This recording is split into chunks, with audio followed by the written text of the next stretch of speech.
Hello, we've been talking about intercultural communication for the past two sessions. Today we will wrap up our discussion about how intercultural communication has been studied, and we will move on to intercultural communication competence. So let's revise. We've talked about intercultural communication, the significance of intercultural communication, the meaning of intercultural communication. We've also talked about what makes us different from each other. Then we discussed the cultural frameworks. We talked about Hofstede's study, we talked about Professor Schwartz's study, we talked about Trompinar's, we talked about the Globe study, and I had asked you to think how these things relate to your daily lives. Now, we also talked about the socio-ideological differences between different groups of people.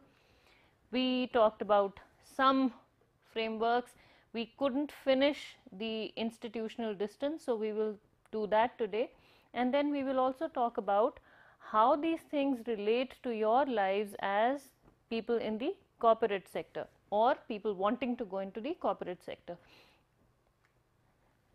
We talked about the basis of these cultural frameworks. We talked about psychic distance, which according to Johansson and Wallin, cited in Magnuson et al. And Associates, was psychic distance is the sum of factors preventing the flow of information from and to the market. For example, business differences in language, education, business practices, industrial development, and culture. And we had talked about how, I mean, in simple language, what this psychic distance is.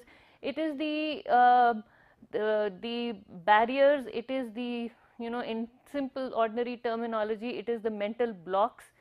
We refer to these things as mental blocks. These are the things that prevent us from interacting with our environment, and these could be the differences in language. We will discuss barriers to communication in the in future sessions, but these are the blocks. These are the psychological reasons for not wanting to go out of our comfort zones and interact freely with our environments. And these psychological reasons could be our hesitation because of differences in language, our hesitation because of differences in educational levels, in the levels of understanding, our hesitation because of differences in business practices, our hesitation because of different levels of industrial development, our hesitation, and I keep repeating the word our hesitation because it's all in the mind. It is all in our heads, it's, as in very simple terms, especially for those of you who are actually sitting in far-flung places like Dharamshala, which is my hometown, and some of you could be listening to it, and if you're listening to it, you will, the term that we commonly use is mental block. This is my hesitation. I hesitate to step out of my comfort zone. That is pretty much what psychic distance is. It is my hesitation. It is and the reasons contributing to my hesitation to in interacting with other entities in my environment could be various, and you could go back to the slide on what makes us different and see how each of these things and many more contribute to us hesitating in doing things that we would have otherwise done, that would have brought us on the same platform, on the same level as others. So the alignment of comfort zones does not occur because we hesitate, and we hesitate because of these differences, and that is pretty much what psychic distance is. We had talked about Mulder talking about power distance, which is the extent and acceptance of unequal distribution of power.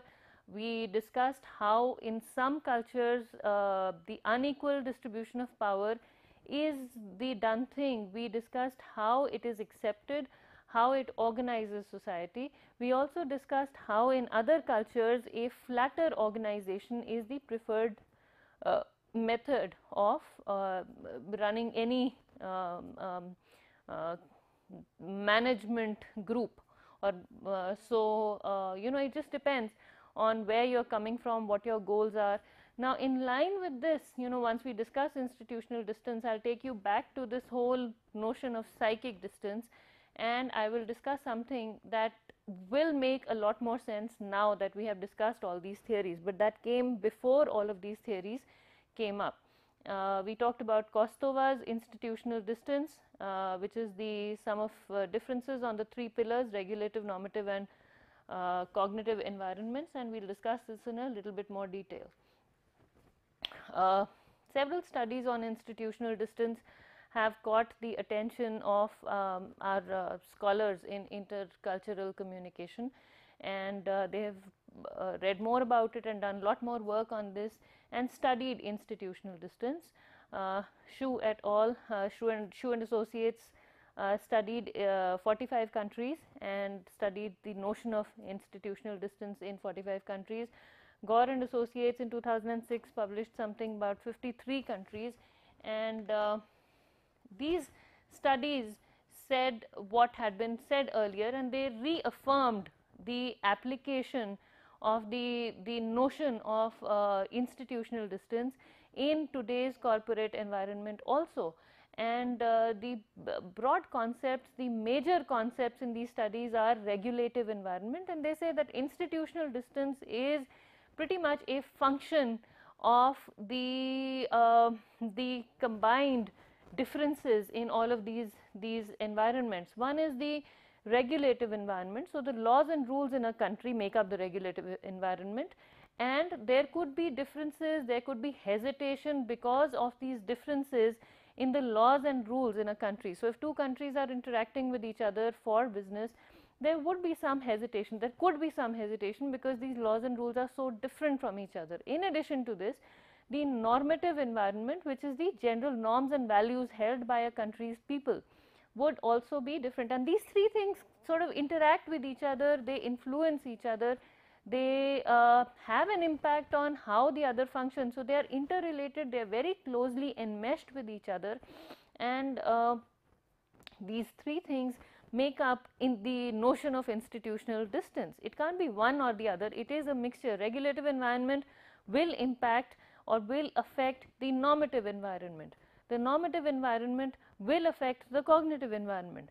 Regulative environment will affect the cognitive environment, and then cognitive environment will affect these two. Normative environment will affect regulative environment also. So, these things sort of, you know, they function in close association with each other, and the impact of these three is very dynamic on each other as well as on the overall environment of a place, of an organization, of a business.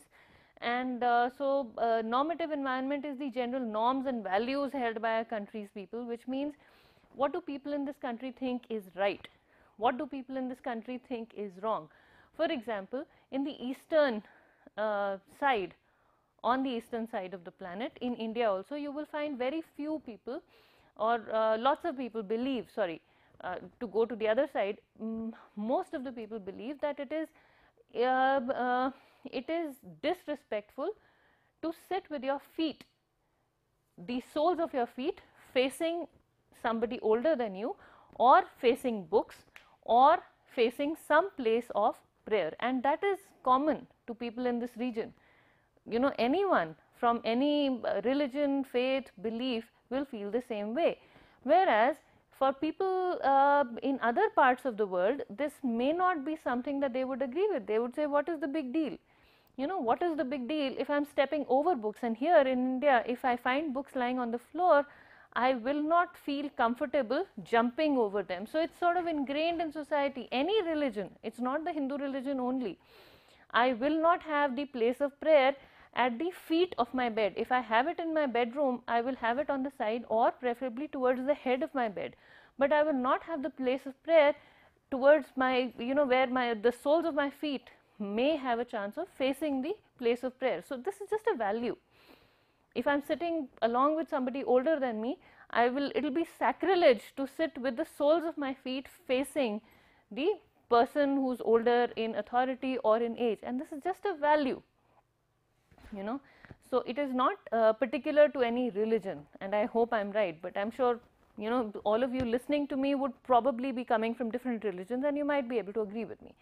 So that's the normative environment, and of course, there's beliefs and there's values and there's, I mean, this is just one of the simple things, but it will not impact the rules. But then stuff like this, what is considered respectful, what is considered disrespectful, what is appropriate, what is not appropriate, will in turn, in a much larger manner, impact some of the laws that operate in a country. So this again, ties in with the notion of the particularistic kind of climate, universalistic versus particularistic kind of climate, where the specific laws, there are things that are specific to a country, or that are specific to communities in a country. For example, here in India specifically, we allow the people of different religions to practice some expression of their religion at work. So, for example, in the Sikh religion, men wear turbans and they wear steel bangle, on the, so that is considered appropriate. It is not, we call it kada. So, it's not considered inappropriate for men to carry these expressions of their religious belief to work. It is considered absolutely okay.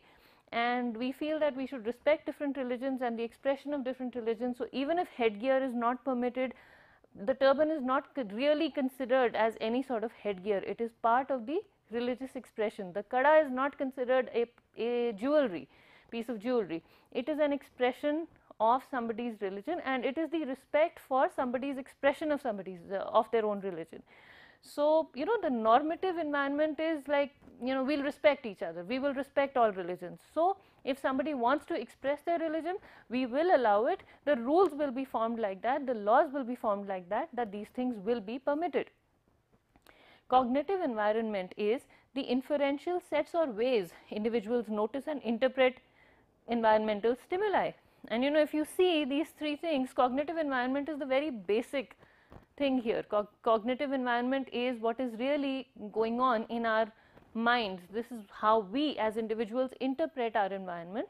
We notice and interpret our the stimuli coming from our environment. We respond depending on how these stimuli affect our comfort zones, and that in turn leads to changes to the kinds of stimuli that come again from our environment. So we receive these signals, we receive these stimuli, we interpret them, we understand them, we first notice them, then we understand them, then we internalize them, then we make sense of them. Then depending on how comfortable or uncomfortable we are with these stimuli, we send out the responses to these stimuli to our environment, and those in turn become the stimuli for our environment. And depending on how we send these stimuli, depending on what stimuli we send out into the environment responds to us in a certain way. And so, our stimuli are affecting the environment we are in. They could be affecting the normative environment that we are in. They could in turn impact the norms and values in a place. Now, the Sikh religion is a very a good example of this. Sikhism is not very old. It is a little over 400 years old. So, people did come to accept the religion. It did not exist before that. People did come to accept the religion, people did change, people made the environment, opened up, the environment sort of created a separate comfort zone to welcome people belonging to this religion after the religion rooted in society. And that is how, stimuli were sent back into the environment, and people started believing in it, and slowly the acceptance came in. And I am taking the example of the Sikh religion because I know a little bit about it, but I am not too sure. But the newer religions that have come up, all of these religions sort of went through the same transition, and I am using the example of religion because it is something that influences all of us very, very strongly. And I know there are lots of atheists out there. With due respect to you and your beliefs, I must admit that our religious beliefs or non-religious beliefs have a very strong impact on the way we think, the way we shape our own environments, the kind of stimuli we send into the environment. So one, it is not really, if you don't believe in religion, that is perfectly all right. But depending on how many people don't believe in religion, your environment will be different from the environment of the people who believe in religion. Either way, the impact is very, very strong, whether you believe in it or not. And these are the things that shape the normative environment of a place, and that in turn shapes the regulative environment of the country. And these things combine together, they get together, and they form this notion of institutional distance. Now, again, this is specifically pertaining to the organizational aspect of things. We are not talking about personal emotions here, we are not talking about your and my beliefs here, we are talking about how institutions behave, and these three things are tied in. It does not mean that once I have sent my cognitive signals into the environment, my own signals stop going out once the normative environment has changed. Everything is dynamic, everything is influencing each other, everything is constantly developing, evolving based on what comes in and what goes out. So these three things are constantly influencing each other, and they in turn make us different culturally. Okay? And now let's move on to high and low context cultures. Now that you know about these cultural differences, you know about these studies, I will take you to the precursor of most of these studies. Edward T. Hall's thought, or Edward T. Hall's inputs to the academic community regarding the cultural differences in people started a long time ago, but then in a paper that he published in 1976, and I am sure there were precursors to that also, that I think the first one was in 1964. Anyway, so 1964, then 1976, and then finally a paper by Professor Hall was quoted in Samovar and Porter in a book that was published in 1994. And in that he talked about the man-environment transactions, which is the impact human beings, not men as a gender, but human beings and environment have on each other. And he also discussed how we are constantly feeding or helping each other evolve, feeding into each other's development, feeding into each other's evolution, and how we are evolving as a result of these interactions. So, he talked about the concepts of high and low context cultures, and I will give you maybe 10-20 seconds to read what is written there.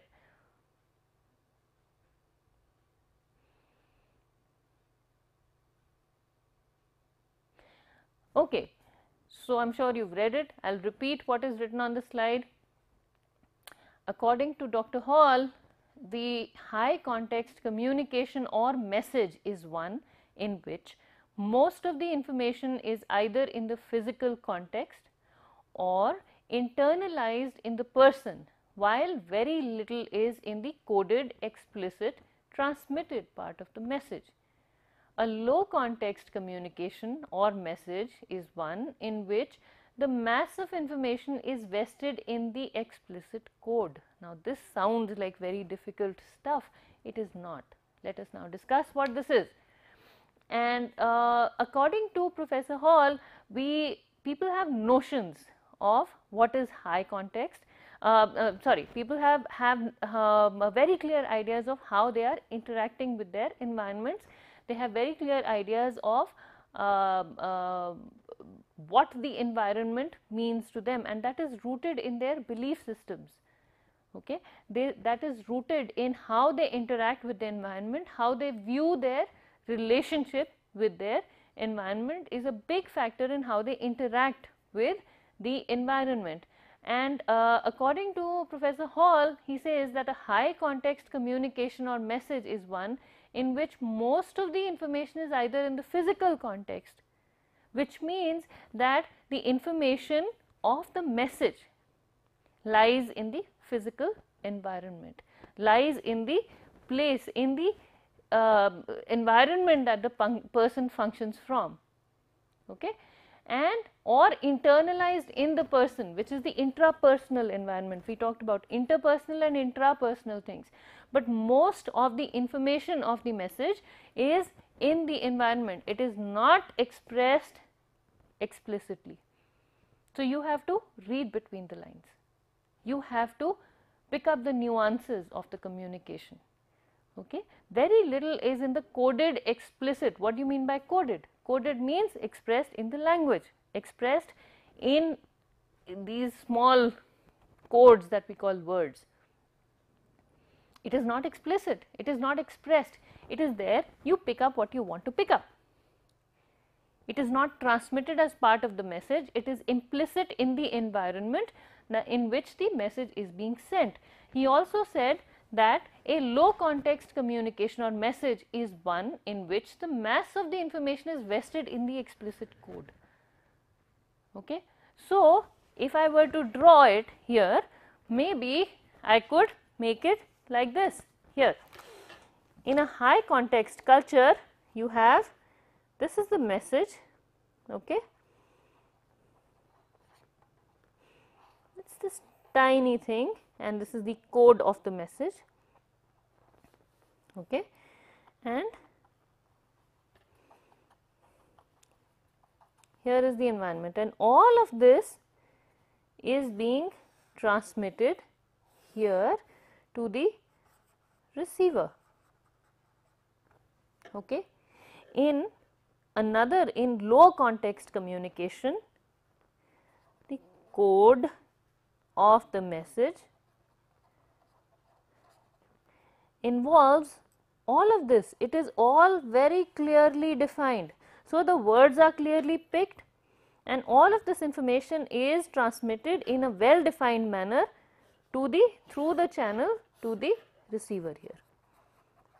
So, when this happens, now let us just look at this diagram. When this happens, depending on the receptiveness of the receiver either takes only this, okay, or the receiver takes maybe this part, maybe this part, okay. Some other receiver will come here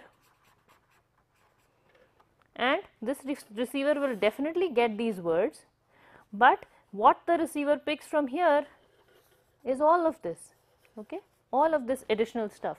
So, this receiver is getting stuff from here and this receiver is getting.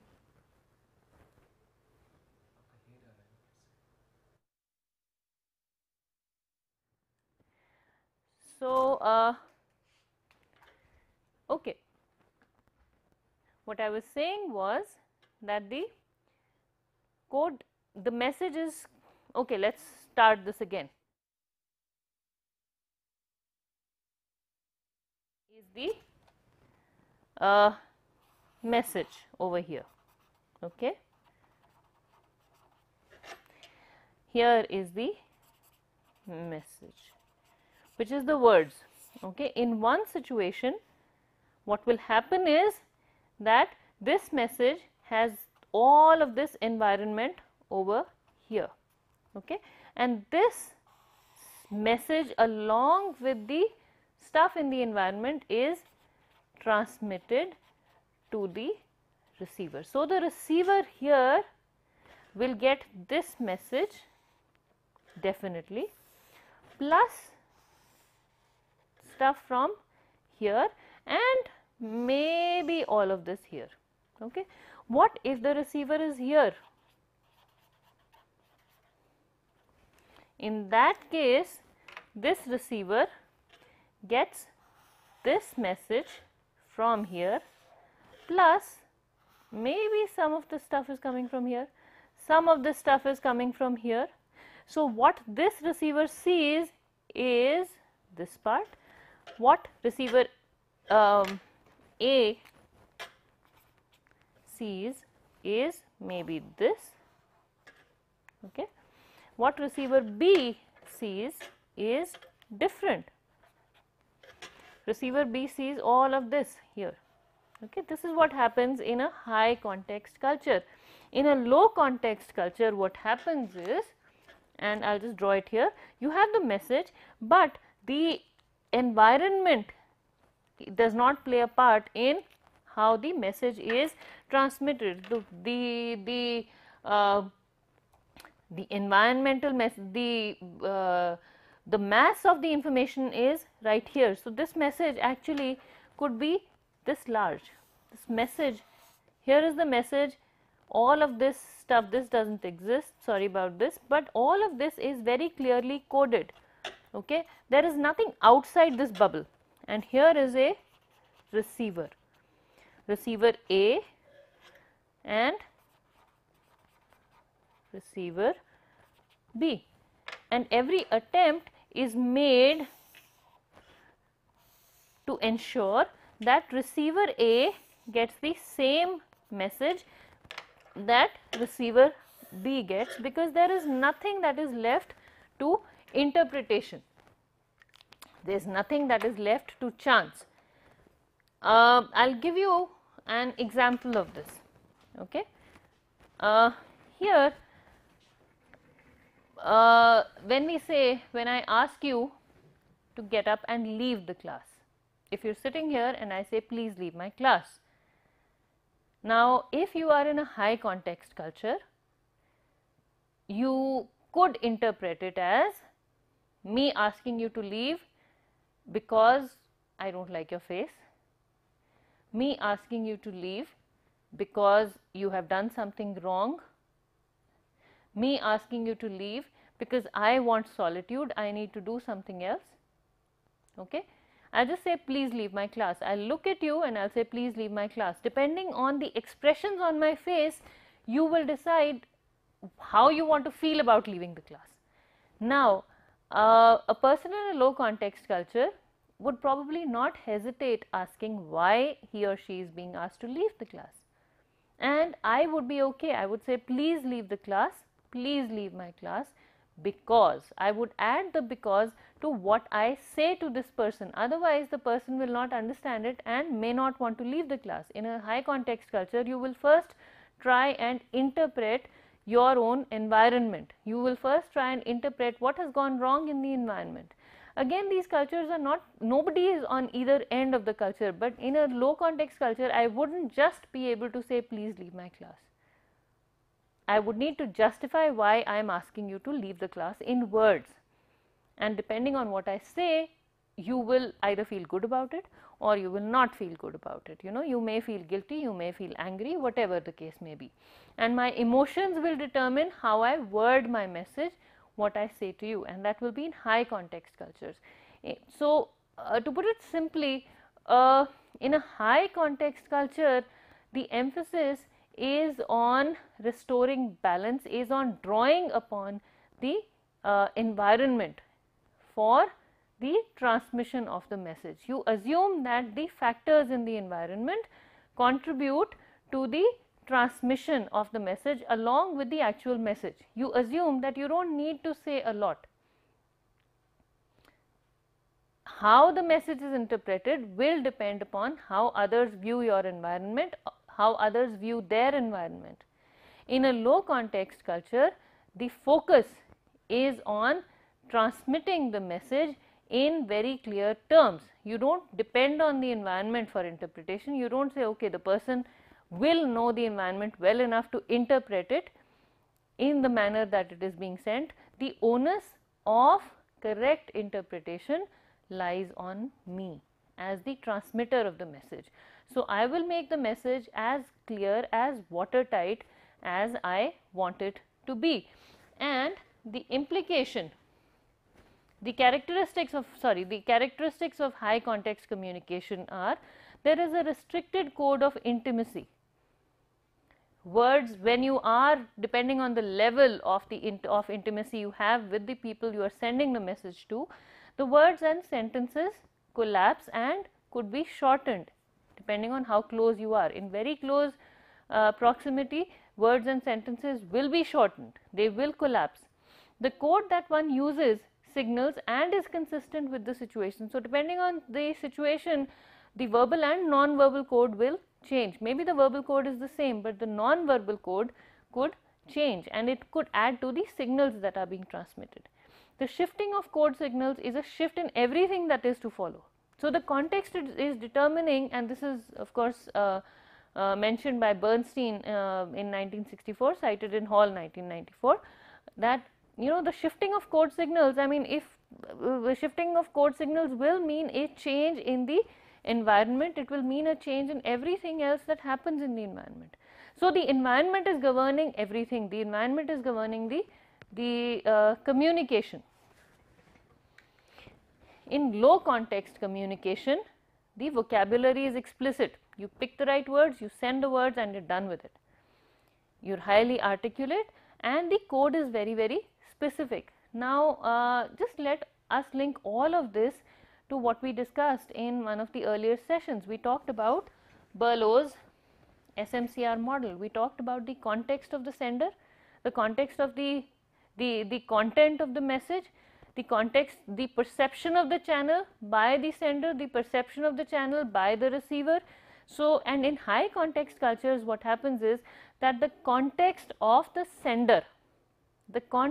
the sender will determine how the message is created, how the message is transmitted, what channel is perceived to be the most appropriate for sending the message, how the message is received, what is the interpretation, how the receiver of the message perceives the channel that is being used to transmit the message, how the receiver of the message eventually interprets the message based on his or her own intrapersonal and interpersonal environment. That is pretty much what this is.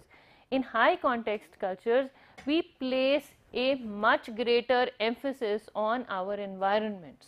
We say that if my environment is stable, if my environment is in equilibrium, whatever I say will not make a difference, because it will be viewed in context, it will be viewed in relation to its place in the environment, it will be interpreted in relation to its environment. So, the environment becomes a part of what I am saying. In a low context culture, the environment does not play a part in how the message is being sent, does not play a part on what the message accomplishes. It is how the message is formed, it is the words that form the message that make a difference to how it is interpreted. The environment is deliberately left behind. You do not, if you take the environment into consideration, you are not, it is not considered an appropriate means of communication. Now, I think I had shared an example with you in the earlier classes regarding an interesting incident that happened at one of the jobs that I joined after I came back from the United States and took up a job in India. And I will repeat the example for those of you who may have missed, it has been a while. So, what happened was, and this is really appropriate, so I prefer to repeat the example than give you a new one.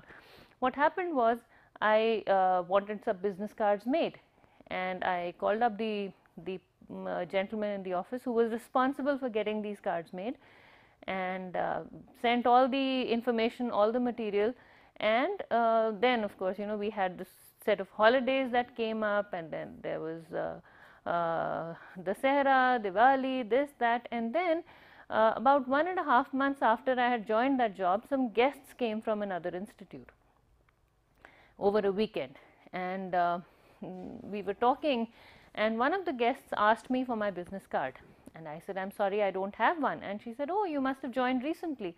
And I said, no, I joined about a month and a half ago. And she says, oh, you don't have a business card. And I felt very uncomfortable, but I said, there were holidays and stuff like that, people were busy. So, the next day I followed it up. I just sent an email to the gentleman responsible for printing those business cards, or responsible for putting in the order for those business cards. And I mean, my interpretation, especially after coming back from the West and having used email as a medium of communication over there, I assumed that an email would take the pressure off the person who was receiving my message.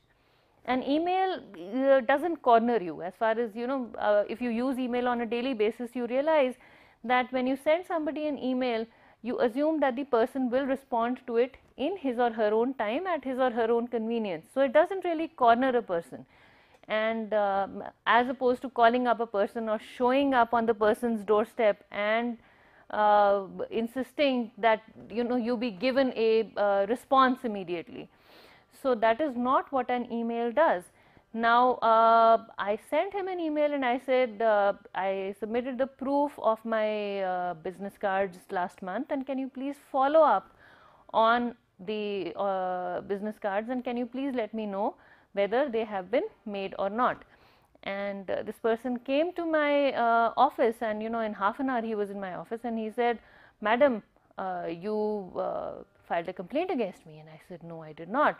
So, my perception of the channel was very, very different, and my perception of the channel was that I was giving this person some time to respond to my message, and this person did not really like that, and he perceived email as an alternative to written communication, which means that he felt that I had put it in writing that he had not responded to my message, and he felt really uncomfortable about it.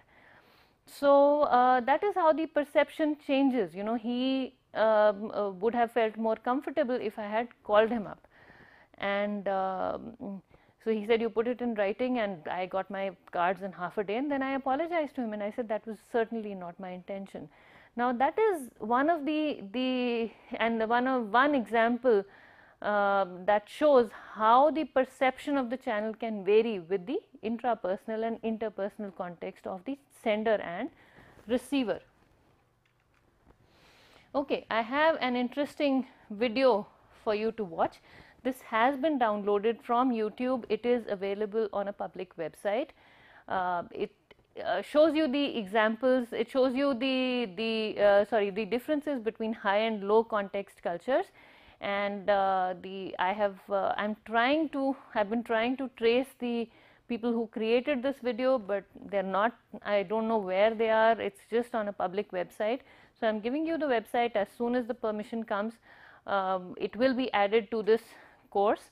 But anyway, with the due acknowledgement, I did not make this video, somebody else made it, somebody else put it, and I hope you enjoy it and you learn something from it. So, let's go to the video.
Uh, okay.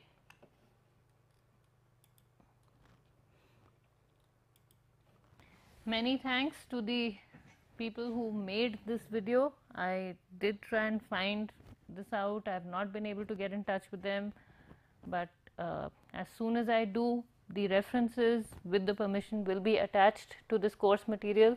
If I don't find them and they happen to see it, please get in touch with me. I can assure you that this video is not being used for any commercial purposes. This is part of an open courseware that is being developed by the Indian Institutes of Technology to reach out to people who don't have the resources to come to institutes of higher education but would still like to get some training. And okay, so this was a very, very good example of how people in different kinds of cultures behave. And why would all this mean anything to you? Think about why all this is important for you. Of course, we will have a similar discussion when we talk about non-verbal communication also, and I'll repeat all these things. I don't want to give you an overdose. But why would intercultural communication be important for you? And let's see something more here. I have another video that will show you why intercultural communication competence would be important.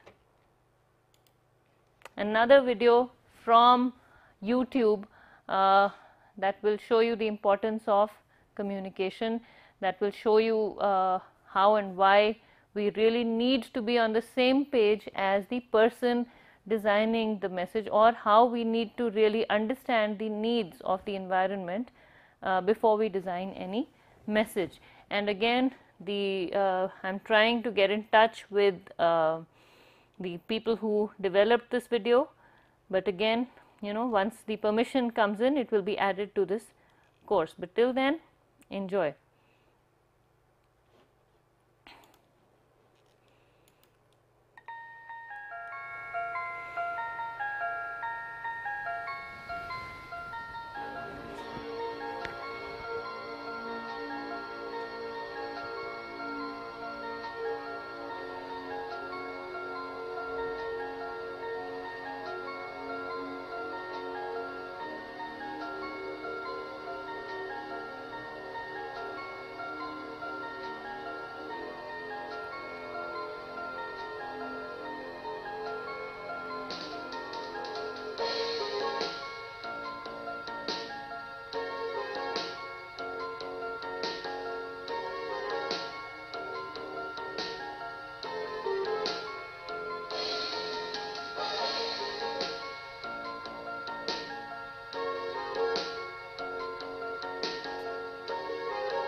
Many thanks to the people who developed this video also. This is not being used for any commercial purposes. It is being used for an open courseware that is being developed by the Indian Institutes of Technology. And as you have put it up on YouTube, I assume that you probably want you want to share your knowledge, your insights with the people who may need it or who can use it. That is our purpose. With due acknowledgement, I did not make this video, somebody else made it. Many thanks to the person who made it, and I hope you don't mind me using it as part of my class. But as and when I am able to get in touch with you, I will seek permission in writing. Okay. Now let's discuss why a knowledge of all these theories of whatever has been talked about is important for you. Some applications to corporate interactions.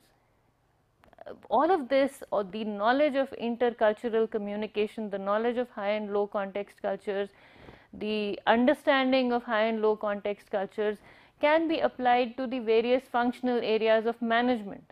Okay, some of the areas are sales, depends completely on your knowledge of who you are talking to, depends completely, your success as a salesperson depends completely on who you are talking to, what their belief systems could be, where could they be coming from, how do you recognize their belief systems, how do you align what you're sending out into your environments depending on what your belief systems are, what you're trying to sell, why you're trying to sell it, why should somebody else buy it, all of that. Marketing and advertising, definitely they rest on your knowledge of the applications of Berlow's model. And these days, because the world is becoming smaller, it's becoming easier for us to interact with people from other cultures. It is inevitable. We have to interact with people from other cultures, people belonging to different, people having different sets of beliefs. So it is absolutely essential for us to get in touch with them, and if we want to advertise a product, if we want to persuade them to purchase whatever we are selling, then we really need to understand where they are coming from, what their needs are, what they want to, how they might be able to use the product that we are trying to sell. And so it becomes absolutely essential for us to find out their mindset. Human resources is another area. These days people are moving out of their comfort zones, they are moving out of their towns, cities, they are moving to other parts of the country, to other parts of the world, to for jobs, for study. So every good, not good, but every big organization is sort of, many organizations, I wouldn't say every, but many organizations are now expanding into functional and geographical areas that they have never been into before. And because of this, lots of people are coming from different areas, lots of people are joining the different offices from different areas. Mobility is very high these days in India and all over the world, and people in human resources really need to know how to interact with people, how to understand their needs, how to respond to their needs, how to align the policies of the organization they are in with the needs of the different employees, with the expectations from the different employees, how to match the expectations of the employees with the expectations of the organization that they are a part of. It's essential in understanding organizational behavior. Organizational culture is a very important part. It is a very important aspect of organizational effectiveness, and it's absolutely essential to understand how organizations are functioning. And because of that, because of the mobility, because of the diversity in organizations, it has become essential to sort of match, to understand where people are coming from, to understand their needs and to respond to them. So a knowledge of intercultural communication is very essential here. Finance is another area, especially mergers and acquisitions. Organizations are taking over each other, they are merging with others for corporate benefits, and when that happens, organizational culture changes, and when that happens, the organizations go through transitions, and it is very essential for organizations to understand how their employees deal with each other, how things sort of happen with each other. Operations, again, depending on what industry it is, you might need some knowledge of intercultural communication, but it's pretty much applicable to any organization where you have people coming from different mindsets, maybe with similar goals. But if there, as Dr. Hall put it, it all depends on their notion of the environment, their relationship with their environment. It's the man-environment transactions, beliefs about man-environment transactions that really govern how comfortable a person feels in his or her personal or even professional lives. We may say that, in order to be a thorough professional, I have to keep my emotions on the side, but that's not really the case. So it depends on which culture you're a part of, where you're coming from, and how easy it is or how difficult it is for you to do that. Information technology, we are interacting with people from different backgrounds, interacting with people from different, you're catering to the IT needs of different people, so from different people from different backgrounds. So all of that requires a knowledge of intercultural communication. Strategy means being able to connect the dots and being able to look at the future of the organization, and for that your knowledge of all of these functional areas is important, and your knowledge of how these functional areas interact with each other, depend on each other, is very, very important. So, it becomes essential for you to understand how intercultural communication plays a role in all of these things. Okay.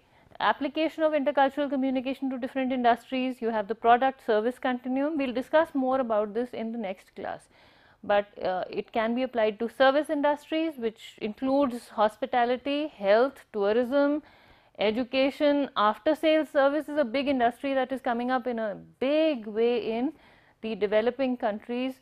In countries where labor is cheap, I mean, after sales service is outsourced, and those people have to interact with people who are living in low context cultures and sort of cater to their needs. So, it becomes very essential.